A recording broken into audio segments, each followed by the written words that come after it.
now, please welcome Dr. Eylem Ekici. I'm here to present a little bit of what's going on here at OSU on the artificial intelligence and networking side of things. I'm here to introduce our newly funded AI institute called AI Edge. And our focus here is solely on machine learning, artificial intelligence, and its confluence with edge networking and edge computing. This institute is led by the Ohio State University and is comprised of many partners, but we have 10 additional leading institutions in these two areas. So, as you know, over the last several decades, US has always been at the forefront of the innovation and advancements in terms of communication, networking, and machine learning. Over the last 10 years or so, there has been a lot of investment across the globe in both these areas, and we see a lot of other countries and globally a lot of researchers catching up with these developments. So what we would like to do is we would like to create with AI Edge Institute a research and education, knowledge transfer, and workforce development environment that will help establish the US leadership in future generation edge networks and distributed AI for many decades to come. So we would like to lay the groundwork for what is to come in the future and make sure that the competitiveness of the US enterprise is actually keeping up. What we mean by the edge networking and its confluence with machine learning and AI is actually the preparation of the basics for 6G and beyond systems. When we look at the organization and the key personnel of the AI Edge Institute, we see three main groups of institutions. Obviously, we have the academic institutions, Ohio State University and 10 other universities who are partnering with us. We have the contributions from the three main DoD research labs and MITRE. And we also have the industry leg, where we have the leaders from the industry already very well known and working in communication, networking, and machine learning areas. And we are also growing our partners here in the industry space as well. As we will see, also going a little bit future into in this talk, we also have several use-inspired research partner groups that look at very interesting three canonical use-inspired cases where we draw inspiration and also make our contributions to. The institute's PI is Professor Nesraf, who could unfortunately not be here today. And the key personnel that we are showing here on this slide are all members who have already been working on machine learning and networking, either separately or jointly looking at problems at the intersection of these two great areas.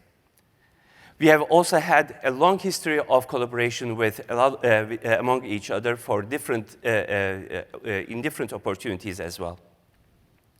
We also have partners from the industry as well as DoD who are also working with us in collaboration so that we can actually make the innovations that we would like to achieve. So what is the overview of this entire AI Edge paradigm? First of all, we want to make sure that we have a solid foundation of theoretical and fundamental research principles established for what is to become the 6G plus systems. The two things that we would like to emphasize here is, of course, the groups where we make sure that the artificial intelligence works for the establishment and operation of the networks, as well as using the networks or making them aware of the needs and requirements of machine learning and artificial intelligence. With that, we would like to ensure that we have a well-trained, diverse, and ethical workforce pushing these innovations forward.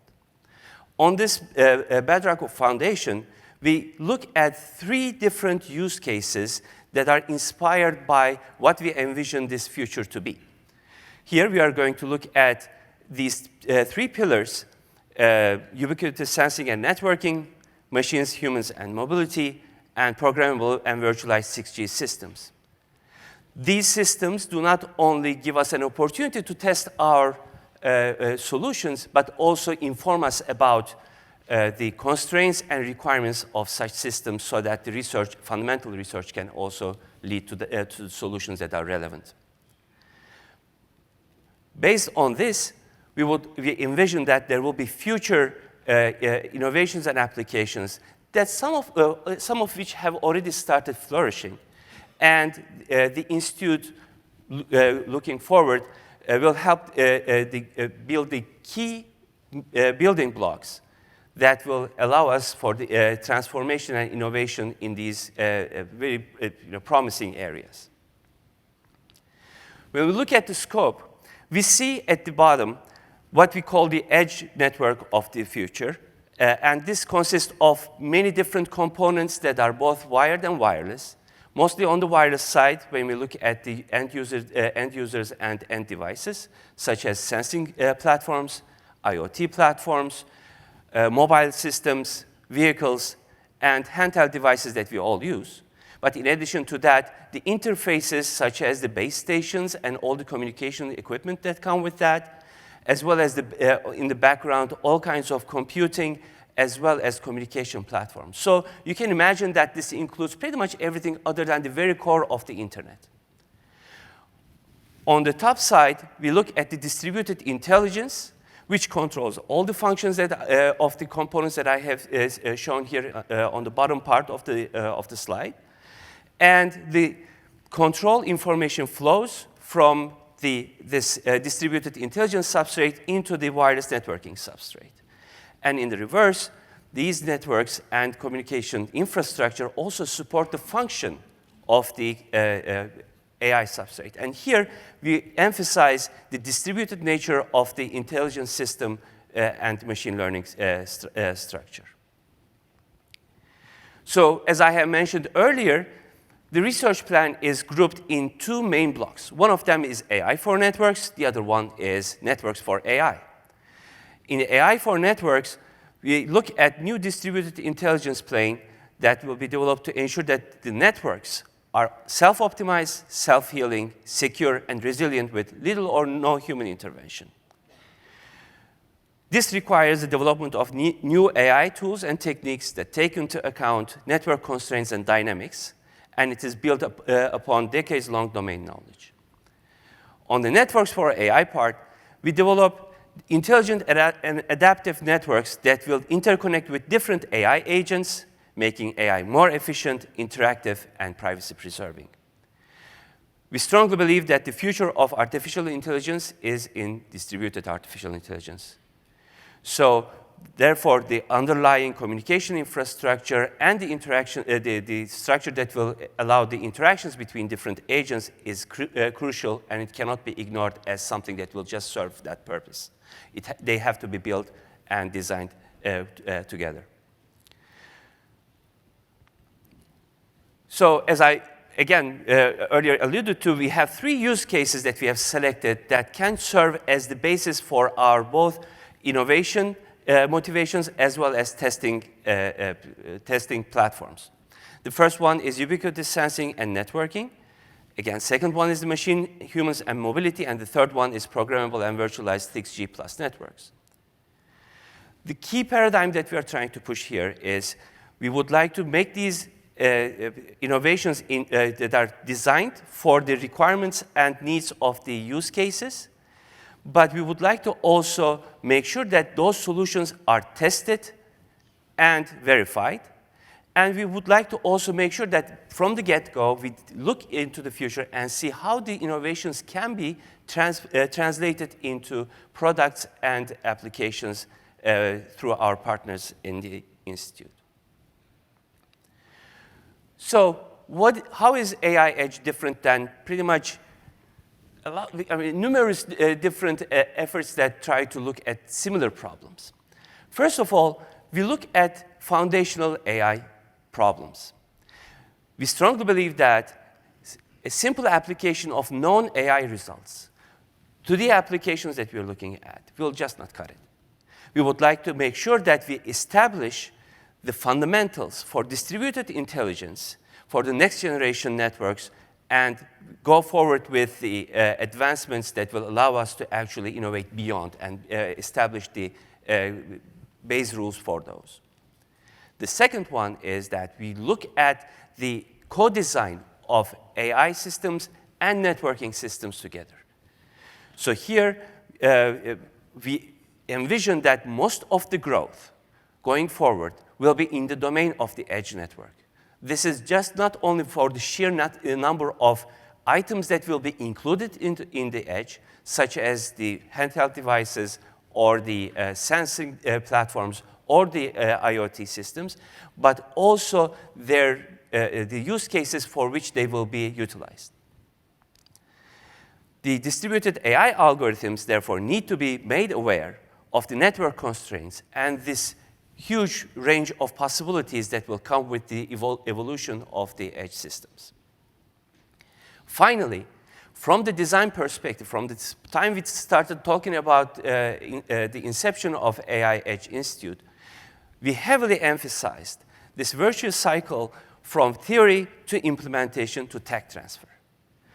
With that, we want to shorten the time scales of interaction between the use cases and foundational research and across multiple disciplines and industry and DoD, such that we do the tech transfer and establish a pathway towards more products and applications.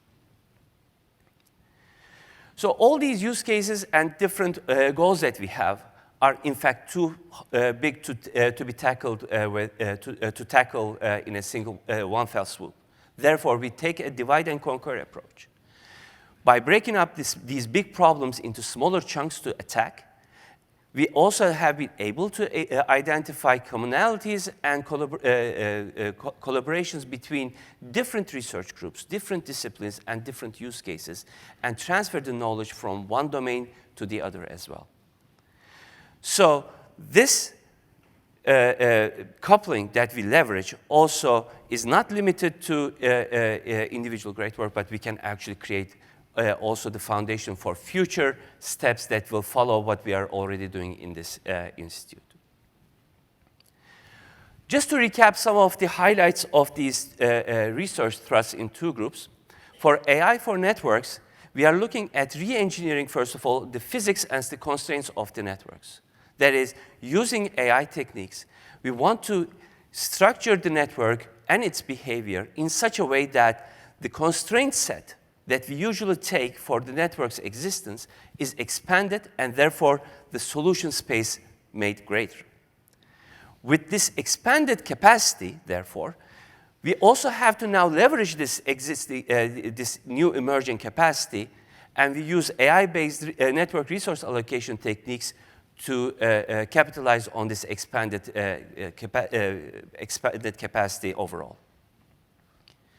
Using multi-agent control, network control algorithms, we want to deal with the possibility of using agents that are not coordinated or non-cooperative. And we also want to make sure that the AI-powered network security is the core at the development of all our efforts. On the networks for AI side, we want to make sure that the networks operate being aware of the presence of AI agents that are utilizing them. So we would like to develop distributed AI tools that are network aware and coordinate with the networks themselves so that they are not shackled by the constraints of the underlying generic networks, but the networks actually adapt themselves according to the requirements of the AI agents too. So the network operations for distributed AI take into account these requirements from the AI side and make sure that their operations are optimized for the requirements of AI systems so that the performance of the overall system on the AI end is also improved. We specifically spent a lot of effort at looking at human, AI, and network research interface, which was also mentioned this morning. How will the humans interact with artificial intelligence-driven components in the network, and vice versa?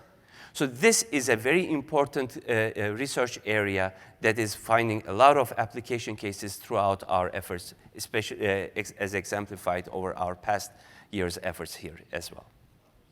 Finally, the security and privacy for network users that are designed and controlled by the networks and the AI agents is also one of the key tenets of our efforts. AI Edge Institute is completing its first year, and over this past year, we have been able to look at problems that are very relevant to each of these 3 use cases, and with the use cases inspiring and informing our research, we have been able to develop these in theory, apply them in these testbeds and platforms that are at our disposal, and then develop the information that is shared with the research community and whoever needs it through other resources such as RF Data Factory. We have a number of evaluation and research platforms, including NSF Power platforms and others, that are committed by various participants in the AI Edge Institute. Our partners have either access to these resources are already very crucial in their daily operation and inception as well. So when you look at all these resources, some of them are funded through NSF, and some of them are pledged by our industry partners as well. So with these platforms, we are able to pull in these research results that we are working on and then place them in the forefront of our operation and then test them outright and develop the data that I had shown earlier to be shared with the research community. A little bit more on this point. The data sets that are available to AI Edge faculty are clearly coming from various sources. Some of them are, again, coming from these platforms that I had mentioned. Others are already publicly available. But in addition to that, we are also contributing to these research databases significantly. We have data sets coming from or emerging from our tests. We have tutorials and other data that we are developing. We have software APIs that are being developed through AI Edge and its contributors. And all of that is put in RF data sets and made publicly available, and most of them are downloadable through RF Data Factory. Again, this is a brief synopsis of what we do here in AI Edge Institute. We are very excited to contribute to the research mission overall and be able to share it with everyone who is interested in that. Again, thank you very much for your attention, and I wish you a very good day.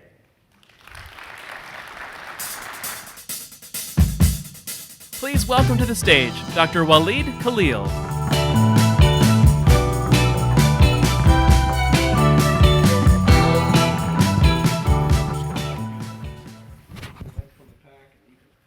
Everyone, and thank you all for coming here today, and thank you for DARPA for allowing us the opportunity to present to this great audience that we have today. My name is Waleed Khalil, and I am a professor here at Ohio State. And today I'm going to be presenting to you one of the new frontiers that I think we all need to think about in microelectronics. And I hope that we can embrace and invest in this frontier, which is tied to the area of security in microelectronics. Before I start, I'd like to first acknowledge the Air Force team for basically supporting and investing heavily in this space, recognizing the importance of this area. I'd like to acknowledge my students who are behind this work and also have provided a lot of assistance in preparing the material I'm presenting today. I'd like to acknowledge my collaborators that I have both at Ohio State and the University of Florida. And I'd like to acknowledge the folks at Global Foundry who have been very generous with their support, continuous support, actually giving us access to advanced nodes to enable a lot of the research that we've been conducting in this sphere. So when we all think about microelectronics, what comes to everybody's mind is basically the semiconductor technology scaling. And in particular, we see the mention of things like Moore's law and CMOS scaling, and whether you believe in it or not, still it drives the innovation that moves forward. And today it's evident, you see it, I just was coming today and I heard in the news that Micron is investing another $100 billion in New York to build new memory foundries. And this is just one example of investment in this area. Of course, you don't know about Intel coming to Ohio, Global Foundry investing as well. But in fact, when you look at it, silicon is not the only winner in this area, correct? There are also investment that you see in compound semiconductors and that try to push the boundary as well, with the likes of, for example, Qorvo or HRL, that are basically leaders in areas in, like, say, gallium nitride technology. So with that being said, manufacturing, I'm claiming here, is not the only piece of the puzzle when it comes to advancing the microelectronics. After all, you have to think about these transistors that everybody makes, great transistors, correct? What if you have great transistors, but you don't have the great circuit designers that at the end of the day are going to deploy these transistors and put them in use that can be very much targeted to pushing the performance of the application that you need. To this end, I would say that there are another camp in the circuit design that we need to think about that also pushes the boundary. There is the academics who basically continue to evolve in research, trying to push the envelope on that side. And you see the likes of, for instance, venues like ISCC that every year you come in and get updated with the latest and greatest in circuit design and architectures. But you also have the likes of commercial entities, commercial semiconductor companies, fabless semiconductor companies. For example, you can look at Apple and their A16 processor that is basically advancing forward the area of mobile processors and enabling new features in their iPhones that you're seeing coming out or came out last month. So we have basically two pillars here. We have the manufacturing pillar and we have the circuit design pillar. But these two don't work separately. In fact, if you look at it, it's only because of the continuous advancement that you have from the circuit design coupled with what you get from the foundry working together in terms of device advancement that you are able to push the products that we are seeing today and they're coming to everybody's life. But what I'm claiming today is that this picture-perfect mating, if you just have the manufacturing folks and the circuit design people working together, does not really solve or end the puzzle that you have today for microelectronics. If you look at it, if you look at the left-hand side, yes, there are many great things that are happening as we push these electronic devices. We're getting more open, we're getting more connected, we're getting more sophisticated in the things that we're able to do. But also this comes with a price. And the price that you're getting is that you're going to be, as we advance these circuits and designs to become part of the facets of everybody's life, you're going to be more susceptible to vulnerabilities. You're going to be more susceptible to threats. You're going to be more susceptible to privacy issues that are going to leak out in there. To this end, and what I want to claim today, is that we need to look at the third pillar in this space. We need to look, in addition to manufacturing and circuit design, we need to look at security as the third pillar that basically ties all together and give us basically the microelectronic space that we want to forward or push towards. And in the security side, there are a lot of things that actually starts to merge, or you've started to hear about in there. Issues that has to do with counterfeits leaking into the, both sensitive application, even consumers. Issues like hardware trojans, the possibility of them coming to your door. Issues like IP theft, which we all recognize this is basically something in the hundreds of billions of dollars that is costing the US semiconductor industry. And it's not me that basically is telling you that this is important. You've seen that there is a reaction to this. For instance, the CHIPS Act came as a way to try to mend this issue by establishing a significant amount of onshore manufacturing and design capabilities, et cetera. But also from the circuit design side, the companies didn't just stay still. They're also working towards more and more entrenching their design with security aspects like primitives and such. So when we think about security within the microelectronic facets, it fits under this umbrella that everybody knows or hears about, we call cybersecurity. Okay, so cybersecurity is a much bigger area than just security for microelectronics. And I'm not the only one here standing telling you that this is important. It's evident if you look on the slide here on the left by the exponential growth in the number of searches that you see when you look at cybersecurity in Google, and also on the quadratic increase in investment that you see companies pouring into cybersecurity. But within the cybersecurity domain, many of us are accustomed, specifically in the computer world, with notions like, antivirus and anti-malware, all of these things that touch everybody's life. In the domain of what we call software security. This was indeed more the threat that you hear about if you go back a decade or two. But if you look at the slide on the chart on the left here, you're seeing, the interest. This is basically representing the keyword cybersecurity. Interest in software security has been waning down over time, and there is a more and more rise of the term cybersecurity in the search space in there. Within the cybersecurity, if you look at the Cybersecurity and Infrastructure Security Agency definition of what cybersecurity is, it says that this touches vulnerabilities or flaws in software, firmware, or more importantly, hardware.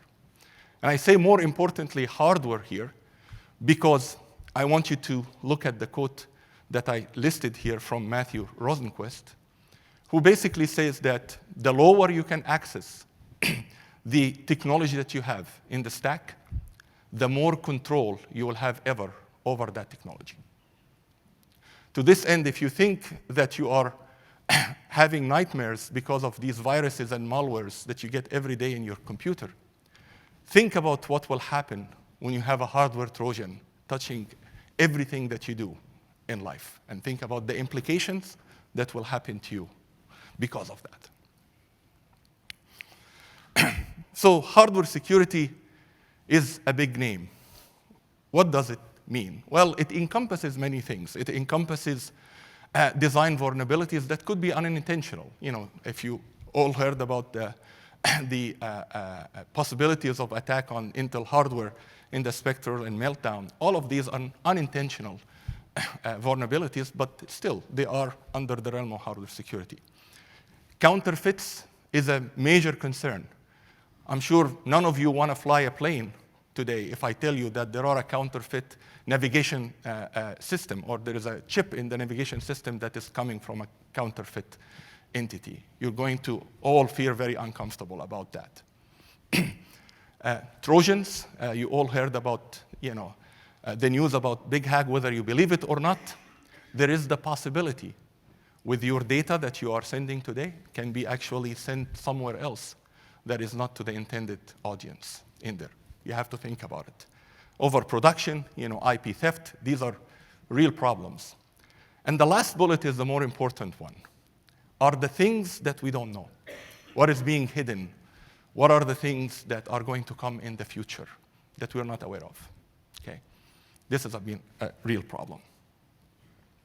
So within the hardware security domain, for us, when we think about microelectronics, digital is always coming at the forefront. Everybody speaks about digital in their forefront. And, to a good reason, because we've basically thought of the information processing flow as a digital flow in that case. And then within the digital hardware security domain, there are things that you deploy, like, for instance, encryption to protect your sensitive data. You can also do things to lock your design so that nobody can overproduce the IP or steal the IP that you have. And from the threat side, we're all kind of familiar with the notion of somebody basically tapping into your processor or your IC and being able to basically inject a flow through the power supply or electromagnetically that can more or less induce a complete halt of your system. But what I'm here today to tell you is that there is another piece that we have to think beyond the digital realm in hardware security, which is the analog side. So why is that? Well, in the digital sense, the information is being quantized. If you think about it, once you go through that process, there is a lot of things that can be hidden in the background that you're not familiar with. For example, you can look at the picture here. If you're looking at this gray picture here, there is a lot of information that was hidden with the real picture, the analog picture that's sitting on the top. Now, within the security domain, this is exactly what you see when you actually have your chip and you look at emanation that comes whether in the power supply or on the electromagnetic side. You're seeing a significant amount of information to you that are gibberish to you. You see a lot of ripple in there, mean nothing to you, while in fact, this information is what is leaking the critical part of your circuits, or the critical information that you have in your system.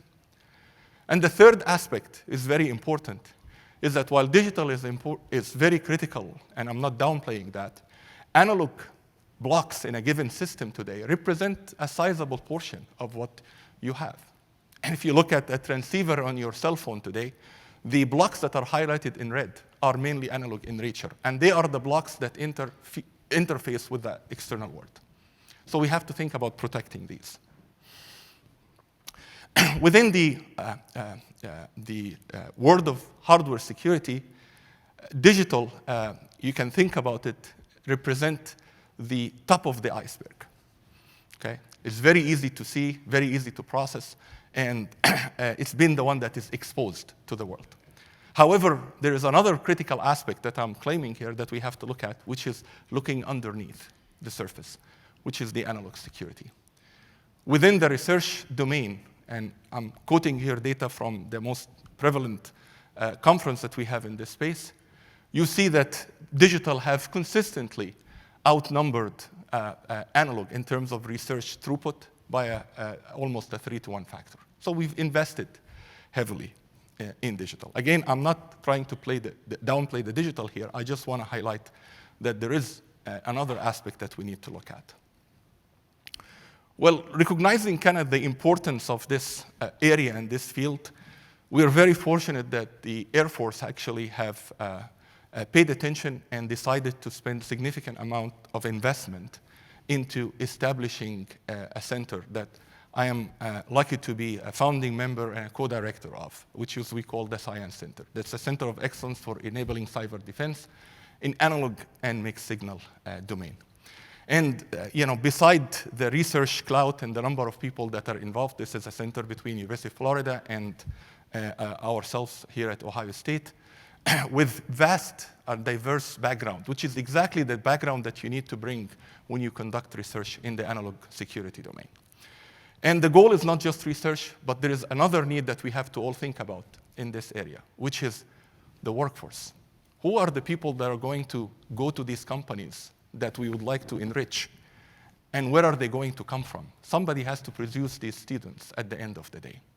And one of the main aspects of that center is that while we're claiming a significant number of outcome of students, over 50% of the students that we have come from domestic background, which is another critical aspect that we need in this domain.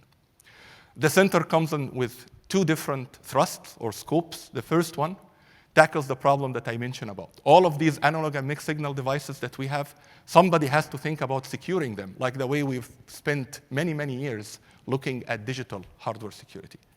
So that's the first aspect of the center. The second aspect of the center, or the scope of the center, is to look at how can we develop algorithms, analyses, that we can basically predict what will be the emanation coming of a chip or an entire system, electronic system. And another tag into that, which is, can you exploit, or can you basically make use of some of the emanation that comes of this system to basically fingerprint or recognize the system itself? That's the second part of the center. And for the interest of time, I'm going to kind of highlight here 4 examples of research that we'll be doing in the center. This is the 3rd year, actually. The center started September 2019, so we're actually just starting the 4th year of the center. And the first one is a work that we did with the goal of authenticating not just a device, but a process technology, which is something that the DoD is very interested in. They said, well, today we have what we call PUFs, physical and controllable functions, that we can deploy to authenticate a part. But you can think about the PUF like a barcode that you can stick on a cereal box or a can of tuna. It doesn't matter. At the end of the day, it's a barcode. Here, the goal is not to produce just a barcode. In fact, we can produce a barcode out of this work, but we can also use it to authenticate which foundry this came from. And the idea here is to look at the stack of metal that we have. Every chip that you build today have what we call dummification layers. Basically, metals that are spread everywhere uselessly just to be able to manufacture the chip correctly. We insert sensors that we're going to spread across these dummification layers.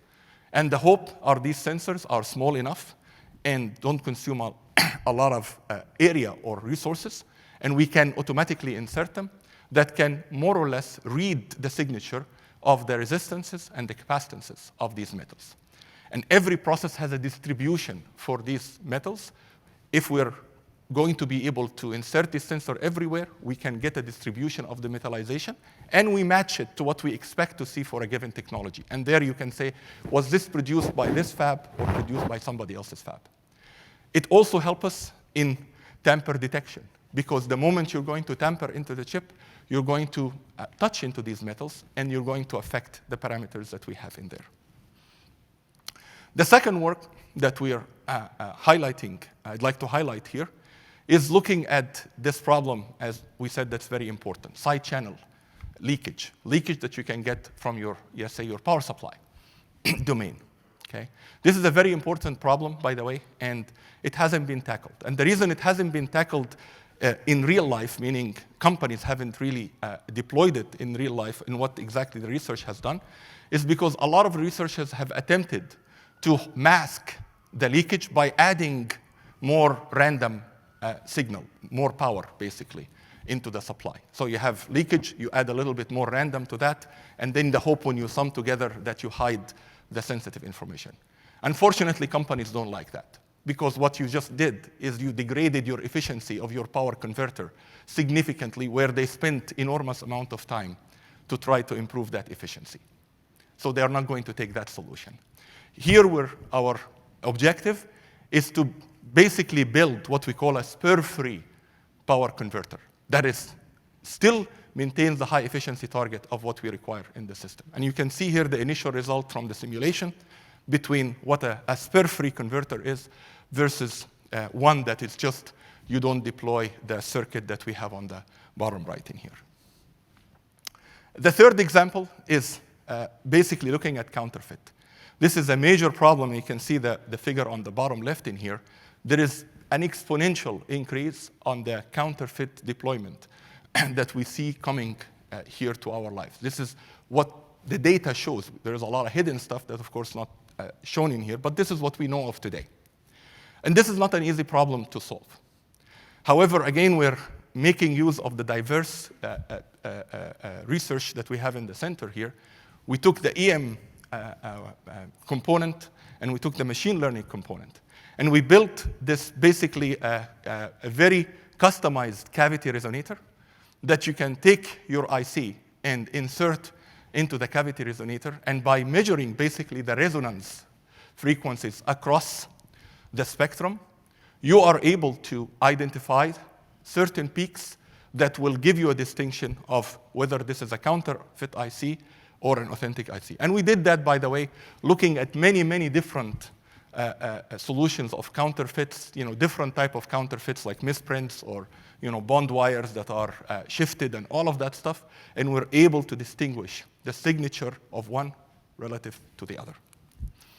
And the final one, I would say probably not the least important, but very important part of the work, which is today, if you go to a lab and you're trying to hunt for side channel, you have a probe and blindly you're just kind of scanning across to see where the side channel is. Why is that? Because there is not a fundamental work that has been done to tell you predictively what will that be side channel and what you will see at point X of the chip or point Y of the chip axis. The goal here is to build the theoretical foundation. And let me just say that this is not a simple problem. Because when you have tens, hundreds of millions of transistors that are switching, and you're trying to take that switching code that is happening over time and predict what the side channel is going to be at a certain point, an amount of simulation capability, computer capability, etc., does not exist. This is the initial results that I'm showing here. It's not perfect, but at least it tells you that we are going in the right direction. Showing a full board with the chip. So this is not just a chip. This is the entire board that has regulators and all of that. And we're able to compare what we measure with the probe with the simulation. With this in mind, I'd like to conclude with, I leave you here with a few thoughts. The first thing is that, great, we are having a lot of advancements of microelectronics that are enriching our life. But we're also going to witness a lot of vulnerabilities. And we have to think heavily about that because it will be too late by the time they happen. And at that point, you want to react to it. We have to think proactively. Second is that, yes, digital hardware security is very essential. But there are a lot of things that can be done in the analog domain that we need to think and invest in. And I hope that I give you at least a little bit of a clue or a taste of what can happen in this space. With that in mind, I'd like to conclude my talk, and thank you all for listening.